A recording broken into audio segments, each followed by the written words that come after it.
John chapter 13 through 14, Jesus washes his disciples' feet. As shown in many other stories regarding Jesus' practices, he was deliberate. He deliberately removed his outer garments, tied a towel around his waist, and began washing their feet. Despite knowing that he was going to be killed, he took time to care for each of his disciples. Peter, one who loved Jesus the most, was upset that Jesus would take the stature of a servant before him. After initial refusal, he then asked Jesus to wash his hands and head too. To this, Jesus says, paraphrasing of course, when you're already clean, all you need is to wash your feet. And you are clean, but not all of you. This is to highlight the fact that Judas Iscariot was planning to betray him. Jesus then puts his outerwear back on and relaxes. He explains to his disciples that if he, their teacher and Lord, washed their feet and took care of them in such an intimate way, that they should look after one another like that. Jesus set the example and expected them to follow.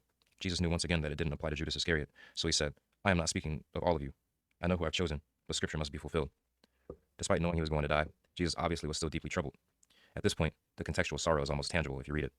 Truly, I tell you, one of you will betray me. The disciples looked at each other completely unaware of which it could be. John, Jesus' favorite, asked Jesus discreetly who it was, and Jesus replies, he is the one I give bread to after I've dipped it. And sure enough, he gave it to Judas. The moment Judas ate the bread, Satan entered him. Jesus excuses Judas from the table. He gets up and leaves, and then night falls. As soon as Judas leaves, Jesus says it's time for the Son of Man to be glorified, and the Son of Man has glorified God. He issues his final command to love each other as he loved them. Lord, Peter says, where are you going? To which Jesus replies critically, well, you can't come now, but you will later.